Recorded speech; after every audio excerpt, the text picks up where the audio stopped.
स्वागत है आप सभी का आपके अपने ऑनलाइन इंस्टीट्यूट निशांत ज्ञान के यूट्यूब चैनल पर। मैं नितिन उपाध्याय आपका स्वागत करता हूं। आज मैं जो है आप लोगों के सामने वर्ण विचार, ठीक है, हिंदी हिंदी की शुरुआत जो है वर्ण से ही होती है। वर्ण को क्या बोलते हैं? अक्षर बोलते हैं। अक्षर से जो है हिंदी की शुरुआत होती है हिंदी व्याकरण की। अगर आप हिंदी व्याकरण को जानना चाहते हैं तो आपको वर्ण समझना पड़ेगा। सबसे पहले आपको वर्ण समझना पड़ेगा, ठीक है। तो आज मैं चर्चा करूंगा पूरे वर्ण के बारे में। कितने स्वर होते हैं, कितने व्यंजन होते हैं, स्वर के प्रकार कितने होते हैं, व्यंजन किस तरीके से होते हैं। महत्वपूर्ण तरीके से आप समझिए, स्वर और व्यंजन की पूरी जानकारी आपको मैं इस वीडियो में देने वाला हूं। यहाँ तक कि मैं ये भी बताने की कोशिश करूंगा कौन सा स्वर कहाँ से बोला जाता है, कौन सा व्यंजन कहाँ से बोला जाता है, स्वर के प्रकार कितने होते हैं, व्यंजन के प्रकार कितने होते हैं। यहाँ तक कि सबकी जानकारी आपको मैं दूंगा, ठीक है। मैं आपसे निवेदन करना चाहूँगा, यदि आप चैनल पर नए हैं चैनल को सब्सक्राइब करिएगा, वीडियो पसंद आए तो वीडियो को लाइक करिएगा, ठीक है। दूसरों तक पहुँचाने की, शेयर करने की जिम्मेदारी आपकी है। अगर आप ऐसा करेंगे तो मैं आपका तहे दिल से आभार व्यक्त करता हूँ, ठीक है। तो चलिए शुरू करते हैं आज का सेशन। क्या होता है वर्ण? अक्षर क्या होता है? वर्ण को क्या कहते हैं? वर्ण को दोस्तों कहते हैं अक्षर। क्या कहते हैं? अक्षर। वर्ण को बोलते हैं अक्षर, ठीक है। अब देखिए, अगर आपसे क्वेश्चन कोई पूछे, देखिए ये क्वेश्चन तो प्रतियोगी परीक्षाओं में नहीं आएंगे, लेकिन कोई पूछ सकता है भैया वर्ण या अक्षर किसे कहते हैं, ठीक है। तो वर्ण या अक्षर किसे कहते हैं? तो सबसे पहले वर्ण को ही अक्षर बोला जाता है, आप ध्यान रखिएगा। वर्ण को ही अक्षर बोला जाता है, इसे वर्ण भी बोला जाता है, ठीक है। वर्ण या अक्षर एक ही शब्द है। अक्षर का जब आप तोड़ेंगे अक्षर को तो बनेगा अधन क्षर, ठीक है। अधन क्षर। आ का मतलब होता है नहीं। आ का क्या मतलब होता है? नहीं। और क्षर का मतलब होता है क्षय ना हो, क्षय। अर्थात क्या हुआ? जिसका क्षरण ना हो। क्षय का मतलब क्या होता है? क्षय का मतलब होता है क्षरण, क्षय का मतलब होता है नष्ट, क्षय का मतलब होता है विनाश। जिसका विनाश ना हो, जो नष्ट ना हो, वो क्या कहलाती है? अक्षर कहलाती है। उम्मीद है। आ मतलब होता है नहीं। जब क्षर के आगे आ लग जा रहा है तो यह जो है सार्थक हो जा रहा है। आ का मतलब ही होता है नहीं, और क्षर का मतलब होता है क्षय होना, अर्थात नष्ट होना, अर्थात विनाश होना। जिसका विनाश न हो वही होता है अक्षर। एक सीधे शब्दों में आज आप जानिए, ऐसा सीधे शब्दों में आप जानिए, मैं लिखूंगा नहीं, सीधे शब्दों में आप जानिए उसकी परिभाषा। लघुतम ध्वनि संकेत, मुख से प्रस्फुटित होने वाला ऐसा ध्वनि संकेत, मुख से प्रस्फुटित होने वाला ऐसा ध्वनि संकेत जिसके टुकड़े ना हो, जिसका विनाश ना हो, क्या कहलाता है? अक्षर कहलाता है। मैं परिभाषा लिख दे रहा हूं। मुख से आप लिख लीजिएगा, मुख से प्रस्फुटित होने वाला, मुख से प्रस्फुटित होने वाला,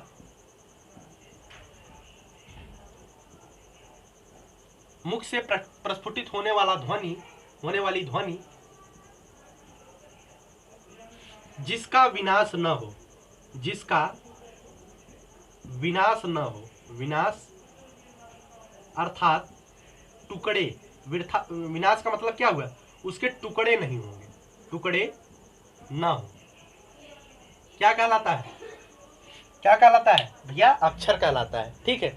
तो परिभाषा आप याद रखिएगा। मुख से प्रस्फुटित होने वाले वह ध्वनि जिसका विनाश न हो, जिसका क्षरण न हो, क्या कहलाता है? अक्षर कहलाता है, ठीक है। तो आप अक्षर को जान गए हैं। इसे परिभाषा आप उम्मीद करेंगे आप लिख लिए होंगे, और अक्षर को किस तरीके से कैसे शुरुआत होती है ये आप जान गए होंगे, ठीक है। आगे मैं चर्चा करता हूं। अब अक्षर कैसे कैसे, मुख्य रूप से वर्ण कितने प्रकार के होते हैं, अक्षर कितने प्रकार के होते हैं, अक्षरों के प्रकार के बारे में बात करता हूं। किसके बारे में बात करता हूं? अक्षरों के प्रकार के बारे में मैं बात करता हूं। अक्षर कितने प्रकार के होते हैं, वर्ण कितने प्रकार के होते हैं। सबसे पहले आप परिभाषा जान गए। अब जानिए वर्ण या अक्षर कितने प्रकार के होते हैं। मुख्य रूप से वर्ण जो है, एक होता है स्वर, हिंदी में जो है एक होते हैं स्वर, और एक होता है व्यंजन। क्या होता है? व्यंजन, ठीक है।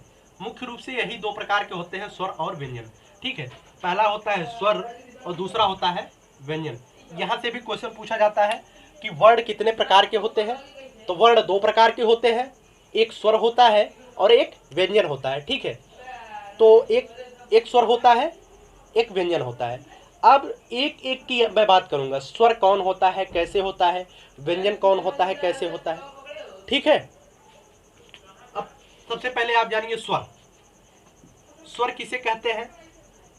स्वर किसे कहते हैं इसकी परिभाषा आप सबसे पहले स्वर को समझिए। स्वर कहते किसे हैं? ऐसी ध्वनि, ठीक है, जो स्वतः उच्चरित हो, ऐसे वर्ड, अब यहां पर ध्वनि नहीं लगाया जाएगा, ऐसे वर्ड, ठीक है, परिभाषा आप लिख लीजिए, ऐसे वर्ड जो स्वतः उच्चरित हो, जो स्वतः उच्चरित हो, जो स्वतः उच्चरित हो, क्या कहलाते हैं? वो स्वर कहलाते हैं। ऐसे वर्ड जो स्वतः उच्चरित होते हैं वो कहलाते हैं स्वर, ठीक है। तो स्वर की परिभाषा आप यही याद रखिएगा कि ऐसे वर्ड जो स्वतः उच्चरित होते हैं, उनके उच्चारण में किसी की सहायता नहीं लेनी पड़ती है, वो कहलाते हैं स्वर। अब बात करते हैं स्वर के प्रकार के बारे में। स्वर कितने प्रकार के होते हैं, ठीक है। तो स्वर कितने प्रकार के होते हैं भैया? स्वर जो है दो प्रकार के होते हैं। एक होता है ह्रस्व स्वर, एक क्या होता है? ह्रस्व स्वर, ठीक है। एक होता है दीर्घ स्वर। क्या होता है? दीर्घ स्वर। ये स्वर के प्रकार है, एक होता है ह्रस्व स्वर, एक होता है दीर्घ स्वर। मुख्य रूप से यही दो प्रकार के स्वर होते हैं, ठीक है। मुख्य रूप से यही दो प्रकार के स्वर होते हैं, एक ह्रस्व एक दीर्घ, ठीक है। लेकिन कहीं कहीं पर नहीं, तो अगर आपसे पूछा जाए कि स्वर कितने प्रकार के होते हैं, मूलतः तो दो प्रकार के होते हैं, ह्रस्व और दीर्घ। अगर थोड़ा सा और व्याकरण के बीच में आप जाएंगे, थोड़ा सा व्याकरण के डीप में आप जाएंगे, तो वहां आपको एक स्वर और मिलेगा, प्लुत। क्या मिलेगा? प्लुत स्वर। आज मैं इन तीनों की चर्चा करूंगा। ह्रस्व स्वर क्या होते हैं, दीर्घ स्वर क्या होते हैं, प्लुत स्वर क्या होते हैं। उसको जानने से पहले आप जानिए स्वर कितने होते हैं। उन्हीं स्वरों में से तो हम छाटेंगे ह्रस्व स्वर, दीर्घ स्वर और प्लुत स्वर, ठीक है। तो सबसे पहले आप जानिए स्वर कौन कौन से होते हैं और स्वर कितने होते हैं, ठीक है। तो स्वर कितने होते हैं इसे आप जानने के लिए यहीं पर मैं लिख दे रहा हूं। स्वर मुख्यतः 11। हिंदी में स्वरों की संख्या कितनी है?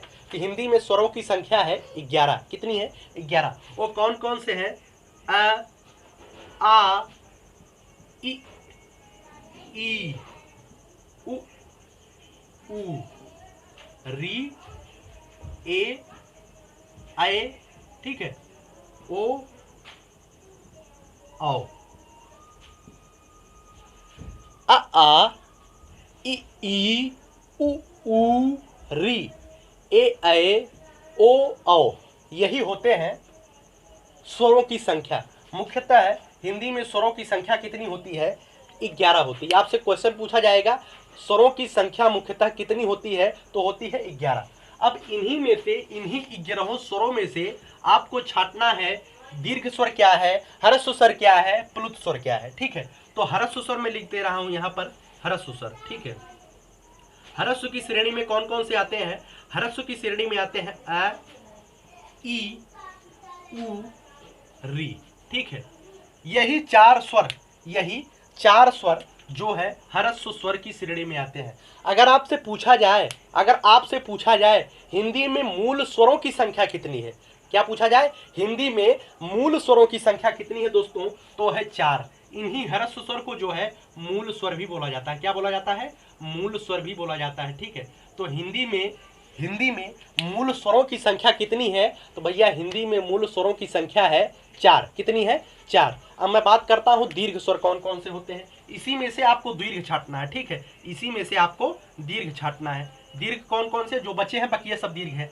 आ दीर्घ है, ई दीर्घ है, उ दीर्घ है, ए, ऐ, ओ और औ। ये जो है दीर्घ स्वर की श्रेणी में आते हैं। किसकी श्रेणी में आते हैं? दीर्घ स्वर की श्रेणी में आते हैं। अगर आपसे पूछा जाए कि दीर्घ स्वरों की संख्या हिंदी में कितनी होती है, तो हिंदी में दीर्घ स्वरों की संख्या होती है दोस्तों 7 होती है। क्या कितनी होती है? 7 होती है, ठीक है। अब मैं एक स्वर की बात करता हूं, प्लुत स्वर कौन से होते हैं? कौन होते हैं? प्लुत स्वर। ये जो प्लुत स्वर लिखा गया है, ये प्लुत स्वर कौन से होते हैं? जैसे मैं प्लुत स्वर की बात करूं, प्लुत स्वर की परिभाषा इस तरीके से आप लिखिएगा, आप लिख लीजिएगा प्लुत स्वर की परिभाषा। उम्मीद करूंगा आप लिखेंगे। प्लुत स्वर की परिभाषा होती है ऐसे स्वर जिनका उच्चारण करने में ह्रस्व स्वर की तुलना में 3 गुना ज्यादा टाइम लगता है, 3 गुना ज्यादा समय लगता है, वो कहलाते हैं प्लुत स्वर, ठीक है। ऐसे स्वर जिनका उच्चारण करने में ह्रस्व स्वर की तुलना में 3 गुना ज़्यादा समय लगता है वो कहलाते हैं प्लुत स्वर। जैसे मैं आपको कहूँ, आप लिखिए ओम। क्या लिखना है? ओम। आप इसी तरीके से ओम लिखेंगे, ठीक है? ओके है नीचे? आप इस तरीके से ओम लिखेंगे, ठीक है? इसका उच्चारण जब आप करेंगे तो कैसे बोलेंगे? ओम। जब ओ के बाद थोड़ा सा दूरी बढ़ रही है, थोड़ा सा ओ की मात्रा में दूरी बढ़ रही है, ठीक है? थोड़ा सा ओ की मात्रा में दूरी बढ़ रही है तो आप कैसे बोल रहे हैं? ओम। इस तरीके से लिख रहे हैं, ठीक है? तो उम्मीद करूंगा, देखिए यहाँ पर अगर नहीं आ रहा हो, नीचे स्क्रीन पर नहीं आ रहा हो तो यहाँ देख लीजिए। जैसे आप लिखेंगे राम, अब इस तरीके का राम लिखा गया है, इस तरीके का राम लिखा गया, कैसे आप इसका उच्चारण कैसे करेंगे? राम। इस तरीके का जब उच्चारण होगा, बीच में गैप आएगा, बीच में आवाज थोड़ा सा लंबा होगा, तो यही होता है प्लुत स्वर। प्लुत स्वर को यस की श्रेणी में इसी तरीके से प्लुत स्वर को बनाया जाता है। यस के प्रकार के, इंग्लिश के यस के प्रकार से प्लुत स्वर को बनाया जाता है, ठीक है? यही हो गया ह्रस्व स्वर, दीर्घ स्वर और प्लुत स्वर के बारे में जानकारी। तो सबसे पहले आप जानिए स्वर किसे कहते हैं, एक बार रिकॉल करिए। ऐसे वर्ण जो स्वतः उच्चारित होते हैं, उनके उच्चारण में किसी की सहयोग नहीं लेना पड़ता है, वो कहलाते हैं स्वर, ठीक है? स्वर कितने प्रकार के होते हैं? स्वर मुख्यतः 3 प्रकार के होते हैं। कौन कौन से होते हैं? ह्रस्व स्वर होते हैं, दीर्घ स्वर होते हैं, प्लुत स्वर होते हैं। सबसे पहले आपको जानना चाहिए कि स्वर कौन कौन से होते हैं। हिंदी में स्वरों की संख्या कितनी होती है? तो हिंदी में स्वरों की संख्या होती है आ ई उ री ए ऐ ओ औ। हिंदी में स्वरों की संख्या कितनी होती है? 11 होती है। अब इन्हीं में से आपको छांटना है ह्रस्व स्वर कितने होते हैं, दीर्घ स्वर कितने होते हैं और प्लुत स्वर कौन है। तो ह्रस्व स्वर जो लिखा गया है अ ई उ री, यही जो है ह्रस्व स्वर होते हैं। और एक क्वेश्चन बहुत अच्छी तरीके से पूछा जाता है, हिंदी में मूल स्वरों की संख्या कितनी होती है? आपसे पूछा जाए हिंदी में, आपसे पूछा जाए हिंदी में मूल स्वरों की संख्या कितनी है, तो आप क्या बताएंगे? 4 होती है। अगर दीर्घ स्वर की मैं बात करूं, दीर्घ स्वर कौन कौन से हैं? जितने ह्रस्व स्वर मैं चर्चा कर चुका हूं, उसके बाद जो बचे हुए स्वर हैं वो क्या है? दीर्घ स्वर है। अब मैं प्लुत स्वर की बात करूं, किसकी बात करूं? प्लुत स्वर की। तो प्लुत स्वर वो होते हैं जिनके उच्चारण में ह्रस्व स्वर की तुलना में 3 गुना ज्यादा समय लगता है, प्लुत स्वर कहलाते हैं। उम्मीद करूंगा आपको आ गया होगा। प्लुत स्वर जैसे राम मैंने लिखा, क्या लिखा? राम। तो इसे किस तरीके से पढ़ा जाएगा? इसे ऐसे नहीं पढ़ा जाएगा राम, इस तरीके से पढ़ा जाएगा राम। जैसे लिखा गया ओम, क्या लिखा गया? ओम।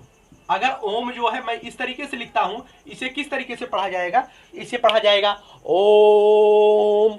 इस तरीके से पढ़ा जाएगा। तो ये जो बीच में यस वाला निशान लग रहा है, यस वाला जो सिंबल लग रहा है, यही होता है प्लुत स्वर, ठीक है? उम्मीद करूंगा स्वर आपको समझ में आ गया होगा।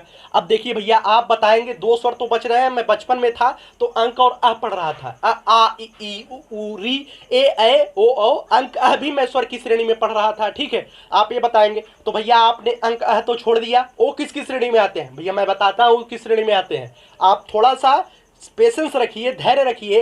कहा जाता है धैर्य ही जीवन का एक महत्वपूर्ण, धैर्य जीवन का एक महत्वपूर्ण योद्धा है। तो धैर्य आपको रखना पड़ेगा, तभी तो आपको आएगा। तो अंक और अह की बात मैं यहीं पर कर देता हूं। अंक और अह क्या होते हैं, या उम्मीद करूंगा आप ये लिख चुके होंगे। अच्छे से लिख लीजिएगा, क्योंकि ये सभी क्वेश्चन ऐसे पढ़ाने वाले आपको कहीं पर नहीं मिलेंगे, ठीक है? तो उम्मीद करूंगा कि आप लिख चुके होंगे। अब मैं चर्चा कर देता हूं अंक और अह की, जो आप बचपन में पढ़े हैं, जो आप बचपन में पढ़े हैं। अंक और अह क्या पढ़े हैं? अंक पढ़े हैं और अह पढ़े हैं। ये किस श्रेणी में आते हैं? ये किस श्रेणी में आते हैं? जब बचपन में हम पढ़ते हैं तो हमारा उद्देश्य होता है कि हम सब कुछ किसी तरीके से पढ़ लें, और हमारा ये मतलब नहीं होता है कौन किस श्रेणी में आता है। हम बाद में पढ़ते हैं इसे अंक और किस श्रेणी में आता है, ठीक है? तो बचपन का उद्देश्य छोड़ करके अब थोड़ा सा आप बड़े हो गए हैं, कंपटीशन के लेवल पे आप काम कर रहे हैं। आप दरोगा बनना चाहते हैं, आप पुलिस बनना चाहते हैं, आप एसआई बनना चाहते हैं, आप पीसीएस अधिकारी बनना चाहते हैं, तो आपको थोड़ा सा डीप में तो नॉलेज रखना ही पड़ेगा, ठीक है? तो अंक और अह किसकी श्रेणी में आते हैं भैया? ये आते हैं अयोगवाह की श्रेणी में। किसकी श्रेणी में आते हैं? अयोगवाह की श्रेणी में आते हैं। अब भाई बताइए, अयोगवाह तो मुझे समझ में ही नहीं आया, अयोगवाह होता क्या है, ठीक है? तो अयोगवाह क्या होते हैं मैं बताता हूं। अंक जैसे मैं बोला अंक, तो ये किससे मिलकर बना है? अ और न से मिलकर बना है, ठीक है? अ और न से मिलकर बना है अंक, ठीक है? अंक किसके मेल से बना है? अ और न से मिलकर बना है। न क्या है भैया? व्यंजन है। अ क्या है? स्वर है। स्वर और व्यंजनों के मेल से, दो शब्दों के मतलब स्वर और व्यंजन दोनों कैटेगरी के मेल से बनाया गया स्वर है अंक, इसलिए इसे कहते हैं अयोगवाह। अयोगवाह मतलब जोड़ करके बनाया गया है। उम्मीद करूंगा आपको समझ में आया होगा। अ धन ङ बराबर अंग, ठीक है। अब अ किससे बना है? आ की मैं बात करूं, आ और ह से मिलकर बना है, आ और ह से मिलकर बना है, ठीक है। तो यहां भी जो है एक स्वर है और एक व्यंजन है, इसलिए इसे भी अयोगवाह की श्रेणी में रखा जाएगा। इसे भी किसकी श्रेणी में रखा जाएगा? अयोगवाह की श्रेणी में रखा जाएगा, ठीक है। तो अयोगवाह आप ध्यान रखिएगा, अयोगवाह कितने होते हैं? अयोगवाहों की संख्या 2 होती है, और वो कौन कौन से होते हैं? अंक और अह होते हैं। अंक किसके मेल से बना है? आ और ङ के मेल से बना है। और अह किसके मेल से बना है? अह किसके मेल से बना है? अ और ह के मेल से बना है, ठीक है। उम्मीद करूंगा आपको समझ में आया होगा। अब मैं बात करता हूं यहां पर व्यंजन की। किसकी बात करता हूं? व्यंजन की बात करता हूं, ठीक है। पेशेंस रखिए, धैर्य रखिए, धीरे धीरे पढ़ाई करते रहिए और धीरे धीरे मजा लीजिए। वीडियो को कहीं पर स्किप मत करिएगा। अगर आप स्किप कर देंगे तो आप महत्वपूर्ण चैप्टर खो देंगे, बीच में आप खो देंगे, आपको ज्ञान थोड़ा सा अधूरा रह जाएगा। स्किप मत करिएगा, वीडियो को पूरा देखिएगा, ठीक है। अब मैं बात करता हूं व्यंजन की। व्यंजन की अगर बात की जाए, परिभाषा ये है, ऐसे वर्ण जिनका उच्चारण, ऐसे वर्ण जिनका उच्चारण, ऐसे वर्ण जिनका उच्चारण स्वर की सहायता से हो, स्वर की सहायता से हो, स्वर की सहायता से हो, क्या कहलाते हैं भैया? व्यंजन कहलाते हैं।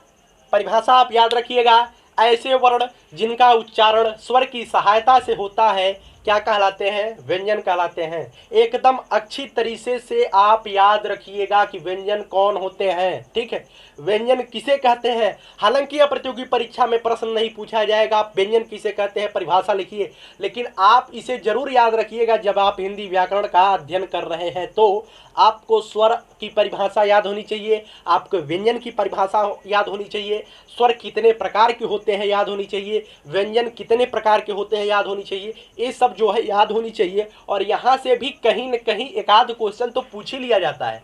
हिंदी की शुरुआत ही यहाँ से होती है, ठीक है। तो व्यंजन कितने प्रकार के होते हैं भैया? व्यंजन मुख्यतः 3 प्रकार के होते हैं। कितने प्रकार के होते हैं? 3 प्रकार के। कौन कौन से होते हैं? सबसे पहला है स्पर्श व्यंजन। क्या है? स्पर्श व्यंजन। दूसरा है अंतस्थ व्यंजन। क्या है? अंतस्थ व्यंजन। तीसरा है ऊष्म व्यंजन, ठीक है। यही 3 प्रकार के व्यंजन होते हैं मुख्य रूप से। लेकिन एक चौथा व्यंजन भी है, एक चौथा व्यंजन भी है जिसे कहते हैं संयुक्त व्यंजन। अगर आपसे पूछा जाए कि मुख्य रूप से व्यंजन कितने प्रकार के होते हैं, तो आप बताइएगा भैया 3 प्रकार के होते हैं। कितने प्रकार के होते हैं? 3 प्रकार के होते हैं। कौन कौन होते हैं? स्पर्श व्यंजन, अंतस्थ व्यंजन, ऊष्म व्यंजन, ये 3 प्रकार के होते हैं। लेकिन एक आपको याद रखना है, संयुक्त व्यंजन भी आपको याद रखना है, ठीक है। अब धीरे धीरे व्यंजनों की जो क से लेकर आप ज्ञ तक पढ़े हैं, क ख ग घ ङ, आप बचपन में रहे होंगे तो इसे अवश्य पढ़े होंगे, ठीक है। तो क से लेकर के ज्ञ तक आपने पढ़ा होगा। तो यह किस तरीके से होते हैं, कौन स्पर्श होता है, कौन अंतस्थ होता है, कौन ऊष्म होता है और कौन संयुक्त होता है, इसकी भी बात मैं कर दे रहा हूं यहाँ पर, ठीक है। तो चलिए इसकी बात एक एक करके करनी पड़ेगी, क्योंकि ये जो है स्क्रीन पर नहीं आएगा, इसलिए इसे मिटाना पड़ा है। उम्मीद करूंगा आप इसे लिख चुके होंगे। तो लिख चुके हैं तो बहुत बहुत धन्यवाद आपका, आपने लिखा है। और इसी तरीके से आप मेरा सपोर्ट करते रहिए। मैं आपका सपोर्ट आजीवन इस प्लेटफॉर्म पर करता रहूँगा, अगर आप मेरा सपोर्ट करते हैं तो। अगर आपको वीडियो अच्छी लगती है तो एक बार लाइक जरूर कर दीजिएगा। तो चलिए व्यंजन की बात करते हैं। सबसे पहले स्पर्श व्यंजन की। किसकी बात करते हैं? स्पर्श व्यंजन की बात करते हैं, ठीक है। स्पर्श व्यंजन में आता है कौन कौन से, मैं लिख दे रहा हूं, क ख ग घ ङ, ठीक है। क ख ग घ ङ, च छ ज झ और य, ठीक है। ट ठ ड ढ ड़, ठीक है। त थ द ध न। और आता है प फ ब भ म। ये जो है, ये जो 25 शब्द हैं, ये जो 25 शब्द हैं, क से लेकर के म तक के जो शब्द है किसकी श्रेणी में आते हैं? स्पर्श व्यंजन की श्रेणी में आते हैं। ध्यान रखिएगा, स्पर्श व्यंजन की श्रेणी में कितने व्यंजन आते हैं? तो 25 व्यंजन आते हैं। यहाँ से भी क्वेश्चन पूछा जाएगा और पूछा गया भी है कि स्पर्श व्यंजन कितने होते हैं? तो स्पर्श व्यंजनों की संख्या दोस्तों 25 होती है, याद रखिएगा। और यहीं से जो है वर्ण बना दिया गया है। हर 5, देखिए 5-5 अक्षर मैंने लिखा है, 5-5 व्यंजन मैंने लिखा है। इसके पहले वर्ड से ही एक वर्ग बना दिया गया है, इसे कहते हैं क वर्ग। ठीक है, इसे कहते हैं क वर्ग, इसे कहते हैं च वर्ग। पहले वर्ड से अक्षर बना दिया है, पहले वर्ग बना दिया गया है च वर्ग। इसे कहेंगे ट वर्ग। ठीक है, इसे कहेंगे ट वर्ग, इसे कहेंगे ट वर्ग और इसे कहेंगे प वर्ग। ठीक है, तो आराम से आप याद रखिएगा, क वर्ग, च वर्ग, ट वर्ग, ट वर्ग, प वर्ग। ठीक, उम्मीद करूंगा आप लिख चुके होंगे। ठीक है, तो देखिए आपके लिए मैं आज फैन भी बंद किया हूँ, जिससे मुझे गर्मी ज़्यादा लग रही है। आपके लिए मैं मेहनत कर रहा हूँ। इस गर्मी में मैं आपके लिए बंद कमरे में वीडियो शूट कर रहा हूँ, तो मेहनत कर रहा हूँ। एक बार लाइक जरूर कर दीजिएगा। ठीक, तो स्पर्श व्यंजन कहते किसे हैं? अगर बात की जाए स्पर्श व्यंजन इसे क्यों कहते हैं, ठीक है, तो इनके उच्चारण करते समय, जिन व्यंजनों का उच्चारण करते समय हमारे मुख से अंदर की निकलने वाली प्राणवायु, हमारे मुख से अंदर से प्रस्फुटित होने वाली प्राणवायु मुख के किसी भी भाग को स्पर्श करते हुए बाहर निकलती है, तो उसे कहते हैं भैया स्पर्श व्यंजन। स्पर्श व्यंजन इन्हें इसी वजह से कहा जाता है क्योंकि जब हम इनका उच्चारण अपने स्वर तंत्रियों के माध्यम से बाहर करते हैं तो कहीं न कहीं हमारे जिह्वा जो है कहीं न कहीं हमारे मुख के किसी भाग में स्पर्श कर जाती है। इस वजह से इसे स्पर्श व्यंजन कहते हैं। जैसे आप च बोल कर देखिए, बोलिए च बोलेंगे तो आपकी जीभ जो है तालू से टकराएगी। तो च जो है कैसा, च का उच्चारण स्थान क्या है? तो तालू है। यहाँ से क्वेश्चन बहुत अधिक मात्रा में पूछे जाते हैं, किसका उच्चारण स्थान क्या है? ठीक है, किसका उच्चारण स्थान क्या है, यहाँ से क्वेश्चन पूछे जाते हैं। उसके लिए मैं सेपरेट वीडियो बनाऊंगा और ऐसा ट्रिकी वीडियो होगा, एक बार अगर आप उसे याद कर लेंगे तो जीवन भर नहीं भूलेंगे उच्चारण स्थान के बारे में। मैं इसमें जो है उच्चारण स्थान की चर्चा नहीं करने वाला हूँ, वीडियो ज़्यादा लंबी हो जाएगी। तो स्पर्श व्यंजन हो गया भैया, स्पर्श व्यंजन हो गया। स्पर्श व्यंजनों की संख्या आपने जान लिया कितनी होती है? 25 होती है। यहाँ आ रहा है, ठीक है, यहाँ कितनी तक आ रहा है? इधर। तो चलिए थोड़ा सा देखिए स्क्रीन पर लिखने की दिक्कत हो रही है तो मैं इसे मिटा दे रहा हूँ। स्पर्श व्यंजन हो गया। अब मैं बात करता हूँ किसकी? अंतस्थ व्यंजन की बात करता हूँ। किसकी मैं बात करता हूँ? अंतस्थ व्यंजन की। ठीक है, अंतस्थ व्यंजन कितने होते हैं? अंतस्थ व्यंजन की बात करते हैं। अंतस्थ व्यंजन भैया, अंतस्थ व्यंजन कौन कौन से होते हैं? अंतस्थ व्यंजन होते हैं या होता है, व होता है, र होता है और ल होता है। ये चारों व्यंजन किसके श्रेणी में आते हैं? अंतस्थ व्यंजन की श्रेणी में आते हैं। अब इन्हें अंतस्थ व्यंजन का क्यों कहा जाता है? आप या बोलकर देखिए, या अंदर से एकदम गले के अंदर से, गले के जड़ से आवाज निकल रही होगी। ठीक है, गले के जड़ से आवाज निकल रही होगी, एकदम अंदर से आवाज निकल रही होगी, इसलिए इसे अंतस्थ व्यंजन बोला जाता है। ठीक है, मैं जो है किताबों से हट करके परिभाषा आपको बता रहा हूं। आप ध्यान रखिएगा, किताबी भाषा को अगर आप पढ़ेंगे तो आपको समझ में बिल्कुल भी नहीं आएगा। एक बार आपको किसी न किसी अध्यापक का सहयोग जरूर लेना पड़ेगा। ठीक है, तो जब आप अध्यापक का सहयोग लेंगे तभी जाकर के आपको वर्ड क्लियर होगा। तो अगर आप ऑनलाइन क्लासेज ले रहे हैं तो हमसे अगर पढ़ रहे हैं तो हमारे चैनल को सब्सक्राइब करिएगा। अंतस्थ व्यंजन कितने होते हैं? तो भैया अंतस्थ व्यंजन की संख्या होती है 4। यहां से भी क्वेश्चन पूछ लिए जाते हैं। अंतस्थ व्यंजन की संख्या कितनी होती है? 4 होती है। कितनी होती है? 4 होती है। मैं बात करता हूं आगे ऊष्म व्यंजन की। किसकी बात करता हूं? ऊष्म व्यंजन की। ऊष्म व्यंजन कितने होते हैं? श, श, श और है। देखिए ऊष्म व्यंजनों की संख्या भी 4 है। कितनी है? 4 है। इसे कहते हैं तालव्य श, जिसे हम लोग बचपन में पढ़े होंगे बड़ा श। इसे हमने क्या पढ़ा था? बड़ा श पढ़ा था बचपन में। लेकिन अब आप बड़े हो गए हैं तो इसे पढ़िएगा तालव्य स। इसे क्या बोलते हैं? तालव्य स। इस स को तालव्य स बोलते हैं। और इसे क्या बोलते हैं, इसे बोलते हैं मूर्धन्य स। क्या बोलते हैं, मूर्धन्य स, ठीक है, इसे क्या बोलते हैं, मूर्धन्य स। इसका उच्चारण स्थान क्या है, मूर्धा है। उच्चारण स्थान के बारे में सेपरेट वीडियो आपके पास जाएगा, आप पेशेंस रखिएगा, धैर्य रखिएगा। वन मैन आर्मी की तरह मैं काम कर रहा हूं, तो एक एक वीडियो धीरे धीरे तो जाएगा, एक ही दिन में सब वीडियो तो मैं दे नहीं सकता हूं, एक एक वीडियो आपके पास जाएगा। इसे जो है मूर्धन्य सा बोलते हैं, इसे तालव्य सा बोलते हैं, मैं लिख दे रहा हूं, इसे तालव्य, इसे मूर्धन्य, इसे मूर्धन्य, इसे दंती, इसे दंती, ठीक है। और ये है भी जो है ऊष्म व्यंजन की श्रेणी में आता है, ठीक। इसे तालव्य स, इसे मूर्धन्य स, इसे दंती स और ये है, ये चारों जो है ऊष्म व्यंजन की श्रेणी में आते हैं। अब मैं बात करूं ऊष्म व्यंजन इन्हें क्यों कहा जाता है, ठीक, मैं बात करूं ऊष्म व्यंजन इसे क्यों कहा जाता है, तो आप बोलिए श, आप तालव्य श को बोलिए श। जब आप श बोलेंगे, आप अपने मुख के सामने हाथ रखिए श, तो आप देखेंगे आपके मुख से जो प्राणवायु निकल रही है, जो वायु निकल रही है, जो हवा निकल रही है, जो पवन निकल रहा है, उसका जो टेम्परेचर है वो गर्म होगा, उसका जो तापमान है वो गर्म होगा। आप बड़ा श बोलेंगे श, तो आप अपने मुख के आगे हाथ लगाइए, तो आपको जो है गर्म दिखाई देगा, हवा कैसे निकलेगी, गर्म निकलेगी। आप मूर्धन्य भी बोलेंगे तो आपको गर्म हवा आपके सामने आएगी। आप दंती सा बोलेंगे तब भी गर्म हवा निकलेगी, हा भी बोलेंगे तब भी गर्म हवा निकलेगी। इसी वजह से इन्हें कहा जाता है ऊष्म व्यंजन। ऊष्म का मतलब ही होता है भैया गर्म। क्या होता है, गर्म। ऊष्म का संबंध धीरे से आप लगा लीजिएगा टेम्परेचर से होता है। जब टेम्परेचर से संबंध है इसका, तो इसके जो चारों व्यंजन है, इसको जब हम बोलेंगे तो मुख से जो टेम्परेचर निकलेगा वो अधिक तापमान में निकलेगा, गर्म होगा। इसी वजह से इसे बोला जाता है ऊष्म व्यंजन। उम्मीद करूंगा आपको ऊष्म व्यंजन समझ में आ गया होगा, ठीक है।